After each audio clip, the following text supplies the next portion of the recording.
It is the final push. We are just one day away now from Michigan's primary, and the GOP candidates are crisscrossing our state today, working to get your vote. Well, 24-hour News 8's political reporter Rick Galvin has been following this step, every step of the way, and he joins us now in Rockford this morning, where the first of a lot of campaign events are going to be starting here in just a few hours. Good morning, Rick.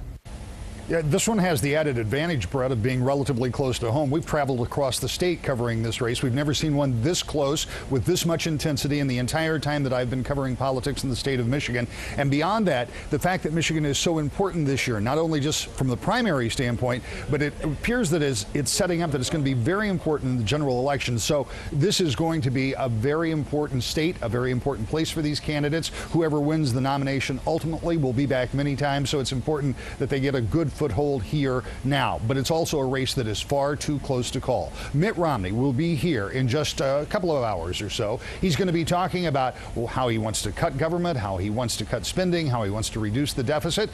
And that's the same story that we'll be hearing from all of the candidates. That is the central issue. All of that, they say, leads to more jobs, which, of course, is a big issue here in the state of Michigan. In Kalamazoo later tonight, Rick Santorum will be there. He, too, will talk about his plan to help manufacturing by reducing the corporate tax on manufacturing and also reduce spending, again, trying to spur the economy and spur jobs. It's all what the Republicans are talking about as the economy continues to lag. And yesterday, it was Ron Paul. He today will be over at MSU, but yesterday in Hudsonville, he talked about the very same thing. And of course, his plan includes cutting $1 trillion in spending in the very first year in office. So all of these GOP candidates that are contending here in Michigan talking about really the same central themes. The question is, which one of those candidates will be able to capture the votes of the people of the state of Michigan? I can tell you, I've been looking at numbers over the past 24 hours. They are really, really close. I have polls that will give it either to Santorum or to Romney, but they are all within the margin of error. So in these last 24 hours, it really is about how do you get your message out? How much television time can you buy? How many events can you get? How much earned media, which is what they get from us, earned media? How much of that do you get? It all comes down to these last 24 hours. And for the first time that I can remember, both of the front runners will be in Michigan on election night, which indicates to me that they both believe they've got a chance to pull this thing out, and they want to be here in Michigan to claim victory. Why is that important? It goes back to what I talked about before, the fact that the general election is going to be important, and these people need to have a good organization and a good place here in Michigan. So that's what we're watching today. We'll be here this morning. Obviously, I'll be in Kalamazoo tonight, election night. We're going to be all over the place, and of course, we'll have the most comprehensive coverage of Decision 2012. Brett, Emily?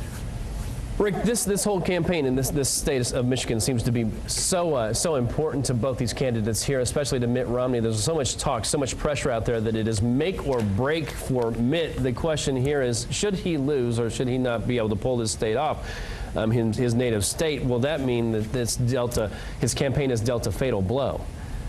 No, absolutely not, because if he doesn't prevail in this contest, there are three narratives going forward. If Romney wins by a small margin, his narrative will be, well, we were 15 points behind 2 weeks ago, we made up all that ground and we won, and now it's on to Super Tuesday. If Rick Santorum wins by a narrow margin, the narrative for the Romney campaign will be, well, we came back and closed the gap and it was neck and neck. Santorum's narrative coming out of this, either way, if he loses by a few points or wins by a few points, he'll say, look, I came close in Michigan, a state that arguably I shouldn't have been contending in anyway, and so my campaign goes forward. So those are the three narratives that you have the possibility of coming out of here.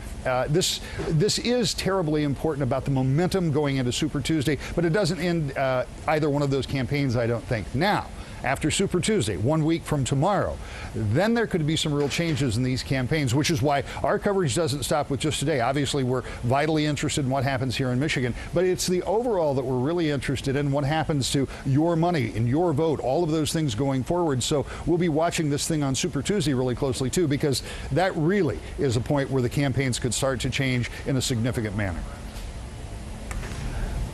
All right, thank you so much, Rick. We appreciate your time this morning, and we'll be checking back in with you today at noon.